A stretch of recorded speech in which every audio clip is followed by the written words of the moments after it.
والصلاة والسلام على نبينا بعد وعلى آله وصحبه أجمعين. اتقوا الله عباد الله والحمد لله.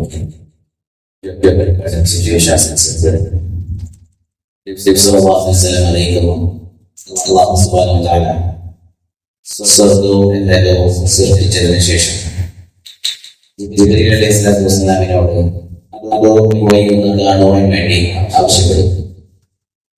അങ്ങനെ ജിബ്രീൽ അലൈഹിസ്സലാം സ്വർഗം പോയി കാണുകയും തിരിച്ചു വളരെ സന്തോഷവാനായി തിരികെ വരികയും ചെയ്യുന്നു. അതിൽ അല്ലാഹു പറയുന്നു,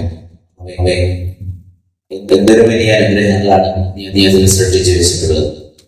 ഇതിനെ കുറിച്ച് കേട്ടറിഞ്ഞ ഏതൊരാളും തന്നെ ഇതിൽ പ്രവേശിക്കാതെ പോവുകയില്ലല്ലോ എന്ന് പറയുകയും അല്ലാഹു സുബ്ഹാനഹു വ തആല ഒന്നുകൂടി പോയി നോക്കൂ ജിബ്രീൽ എന്ന് ആവശ്യപ്പെടുകയും ചെയ്യുന്നു. രണ്ടാമത് പോയി നോക്കി തിരിച്ചു വരുന്ന ജിബ്രീൽ അലൈഹിസ്സലാം വളരെ ഭയചകിതനായിട്ടാണ് തിരിച്ചു വരുന്നത്, അല്ലെങ്കിൽ നിരാശനായിട്ടാണ് തിരിച്ചു വരുന്നത്. അല്ലാഹുവിനോട് പറയുകയാണ്, അല്ലാഹുവേ, ഇനി അതിൽ ആരും പ്രവേശിക്കില്ല എന്ന് ഞാൻ ഭയപ്പെടുന്നു. കാരണം അല്ലാഹു സുബ്ഹാനഹു വ തആല അതിനെ പ്രയാസങ്ങളെ കൊണ്ട് മറച്ചു വെച്ചിരിക്കുന്നു. അതായത് മനുഷ്യർക്ക് ചെയ്യാൻ ഇഷ്ടമില്ലാത്ത അല്ലെങ്കിൽ ചെയ്യാൻ താല്പര്യമില്ലാത്ത കാര്യങ്ങളെ കൊണ്ടാണ് സ്വർഗ്ഗത്തെ മറച്ചു വെച്ചിട്ടുള്ളത്. രണ്ടാമതായി ജിബ്രീൽ അലൈഹിസ്സലാം നരകം പോയി കാണുകയും അങ്ങനെ തിരിച്ച് അല്ലാഹുവിന്റെ അടുക്കൽ വന്നുകൊണ്ട് ഭയപ്പെട്ടുകൊണ്ട് പറയുകയാണ്, അല്ലാഹുവേ, എന്തൊരു വലിയ ശിക്ഷകളാണ് നിന്റെ ദാസന്മാരുമായിട്ട് നീ അവിടെ തയ്യാറാക്കി വെച്ചിട്ടുള്ളത്.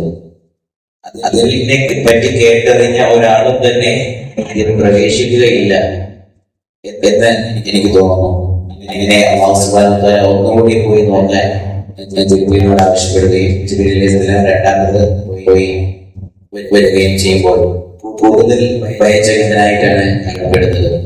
അല്ലാഹുവേ, എന്റെ അടിയാന്മാരിൽ എല്ലാവരും തന്നെ അതിൽ പ്രവേശിക്കുമോ എന്ന് തന്നെയാണ് ഇപ്പോൾ എന്റെ ഭയം. കാരണം അതിനെ മറച്ചു വെച്ചിട്ടുള്ളത് വളരെ എളുപ്പമുള്ള കാര്യങ്ങളെ മനസ്സിനെ ചെയ്യുവാൻ താല്പര്യമുള്ള കാര്യങ്ങളെ കൊണ്ടാണ്.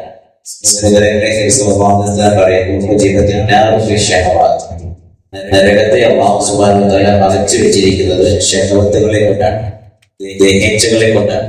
നമുക്ക് ചെയ്യുവാൻ എളുപ്പമായി മനസ്സിന് വളരെ ഇഷ്ടമുള്ള ശരീരത്തിന് വളരെ സുഖകരമായ കാര്യങ്ങളെ കൊണ്ടാണ്. എന്നാൽ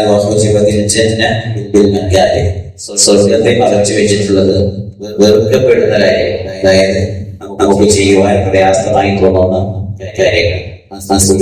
പ്രഭാതത്തിൽ തന്നെ രാവിലെ എഴുന്നേറ്റ് ഓടുമെടുത്തും വരിക എന്നത് മനോഹാരികളിൽപ്പെട്ടതാണ്, മനുഷ്യ പ്രകൃതിയിൽ. പക്ഷേ ഒരു മുഅ്മിനെ സംബന്ധിച്ചിടത്തോളം അത് വളരെ ആനന്ദകരമാണ്. ആ രീതിയിൽ ഉള്ള കാര്യങ്ങളെ കൊണ്ടാണ് സ്വർഗവും മറച്ചു വെച്ചിട്ടുള്ളത്. അപ്പോൾ ഈ രണ്ടും കാര്യങ്ങൾ, എളുപ്പമുള്ള കാര്യങ്ങൾ ചെയ്യുമ്പോൾ മനസ്സിന് വളരെ സുഖകരമായ, ശരീരത്തിന് വളരെ സുഖകരമായ ശിക്ഷകളെ കൈപ്പറ്റുമ്പോൾ നരകത്തിന്റെ ആളുകളാകുവാൻ സാധ്യതയുണ്ട്.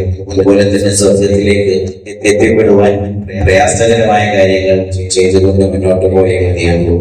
എന്താണ് ഇസ്ലാം അല്ലാഹു സുബ്ഹാനഹു വ തആല നമ്മളെ പഠിപ്പിക്കുന്നത്. അതുകൊണ്ട് ആ ഒരു മുജാഹിദ്, അല്ലാഹുവിന്റെ മാർഗ്ഗത്തിലുള്ള ആ ഒരു ജിഹാദ്, അവരുടെ ത്യാഗ പരിശ്രമങ്ങളോടുകൂടി മുന്നോട്ട് പോകുവാൻ നമുക്ക് സാധിക്കും. അല്ലാഹുവിന് വേണ്ടി പലതും ഒഴിവാക്കിയാൽ മാത്രമേ നമുക്ക് ആ ഒരു പാതയിലേക്ക് എത്തിച്ചേരാൻ സാധിക്കൂ എന്നുള്ളത് നമ്മുടെ എപ്പോഴും ഓർക്കണം. ആരെങ്കിലും അല്ലാഹുവിന്റെ പ്രീതി ഉദ്ദേശിച്ച് എന്തെങ്കിലും ഒഴിവാക്കിയാൽ ഇതിനേക്കാൾ ഉത്തമമായ അല്ലാഹു സുബ്ഹാനഹു വ തആല പകരം നൽകിയിരിക്കും എന്ന് നബി സല്ലല്ലാഹു അലൈഹി വസല്ലം പറയുന്നുണ്ട്. രീതിയിൽ അറിഞ്ഞ കാര്യങ്ങൾ പരമാവധി ജീവിതത്തിലേക്ക് പ്രാവർത്തികമാക്കുവാൻ നമ്മൾ പരിശ്രമിക്കുക. അല്ലാഹു സുബ്ഹാനഹു വ തആല നമുക്ക് തൗഫീഖ് നൽകട്ടെ. അൽഹംദുലില്ലാഹി റബ്ബിൽ ആലമീൻ. വസല്ലല്ലാഹു അലാ നബിയിനാ മുഹമ്മദ് وعلى آله وأصحابه أجمعين.